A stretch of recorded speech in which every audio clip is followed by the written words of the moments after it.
The furniture making of Sankheda in Gujarat is well known. What is not known to most people is that it is agriculture that is the backbone of this local economy. The agricultural activity produces huge amounts of farm waste or biomass residue.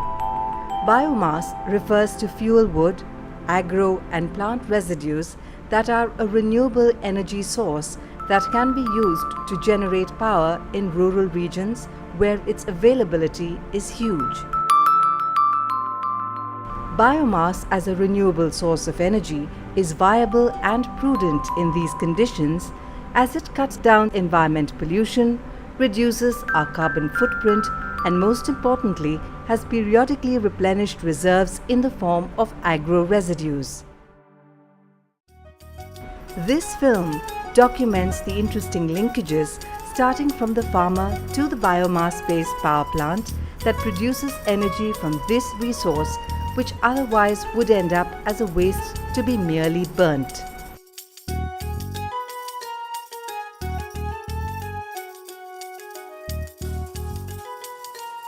અમારી પાસે 15 acre જમીન છે એને અમે કપાસની ખેતી કરીએ છીએ અને એ કપાસની વેનો જે અમે હરગાઈ દેતા હતા અને અમે આજે ફેંકી દેતા હતા વેનો તે અમે લાવી અને કંપનીને સપ્લાય કરીએ છીએ અને અમને બી સાવડે છે અને કંપનીવાળા બી સાવડે છે એટલે બહુ સાવડે છે, બહુ ખુશ છે, અમે બી ખુશ છે અને કંપની બી ખુશ છે.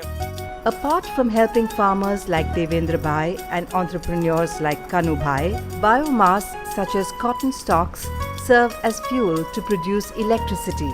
The biomass-based electricity sector has a potential of producing a whopping 15,000 megawatts of electricity in India, but only less than 15%, that is about 3,000 megawatts of this potential is harnessed. This is due to lack of fuel linkages, inappropriate or poor technology packages, insufficient tariff support, and the lack of backup support and skill sets at the grassroots level.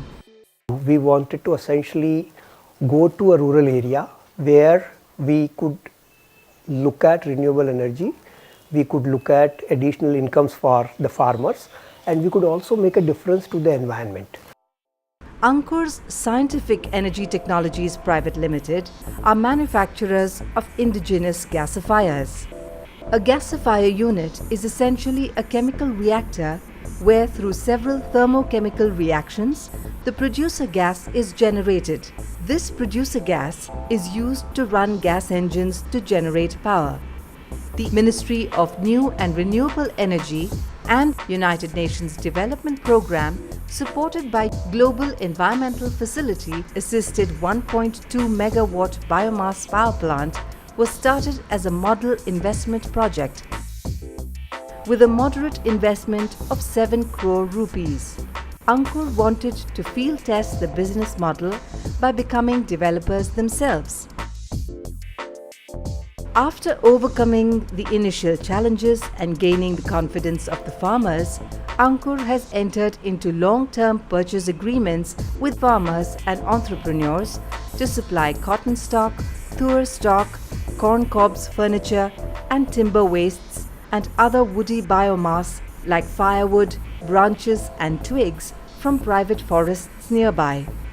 This agreement has helped Ankur to get a stable supply of biomass residue and has also helped the farmers dispose their residue more profitably, enhancing their income.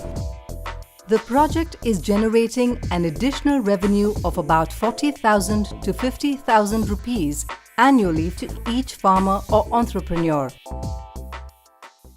ये छोटा गांव है, संखेड़ा तालुका का है, जिसके अंदर जो गरीब मजदूर लोग हैं उसको ये पावर प्लांट से रोजी रोटी मिलती है. और दूसरा ये बात है कि उसके अंदर से जो वेस्ट निकलता है वो खातर बनता है उसका, और खेती के अंदर डालने से उसको बहुत फ़ायदा होता है. The project is also generating biochar or the charcoal from biomass, which serves as excellent fertilizer. For every kilowatt of electricity generated, 60 to 70 grams of this char is generated. Approximately 500 tons of it is produced annually. This can support 675 acres of land, replacing nearly 30 tons of chemical fertilizer. પહેલા DAP યુરિયામાં છે ને 10 થી 15 હજારનો ખર્ચ હતો. એમાં બાયોચારમાં 5,000 થી 6,000 આવે છે. In addition, this char is also used to make briquettes that help in saving precious fuel wood.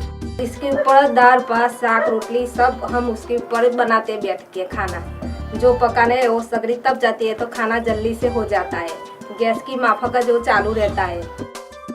दूसरा ये कि ये एरिया है क्या एक ट्राइबल एरिया है, उसके अंदर दूसरा कोई प्लान आया नहीं अभी तक, वो फर्स्ट टाइम ये प्लान आया है. ये नज़दीक में से आता है ये power. Ankur has a power purchase agreement with Aditya Birla Insulator, which is located at a distance of about 60 kilometers from the biomass power plant. This agreement is for electricity price of rupees 5.25 per kilowatt with escalation for a period of 10 years. To support the electricity from generating unit to the location of consumption, the grid of Gujarat Electricity Corporation is used. Ankur pays the authorities small fee of 6% as wheeling charges for this service. Ankur has used its technology edge to improve the production efficiency. The plant consists of 2 gasifier units capable of generating gas to run 600 kilowatts each. 300% producer gas engines with generators of a capacity of 400 kilowatts each are connected to gasifiers to convert producer gas into electricity. Ankur reuses the waste heat of flue gas from the 2 engine exhausts to feed stock drying, and also chilling water is used in the process of treating the producer gas. The expected turnover when the plant is performing optimally is over 4 crore rupees per year. With a biomass cost of rupees 2 per kg, the total biomass procurement cost itself is 2.2 crore rupees.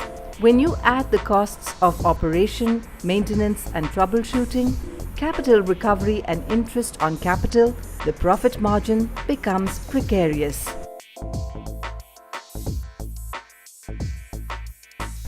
Thus, the 40% contribution from MNRE and UNDP with the support of GEF is very valuable. The plant at Sankheda is expected to deliver about 7 million units of electricity annually. However, they have been able to typically deliver about 1/3 of this expected units per month during the first year on account of plant stabilization, heavy and stretched monsoon, and establishment of supply chain with an indicative plant load factor between 30 to 50% of the estimated generation capacity.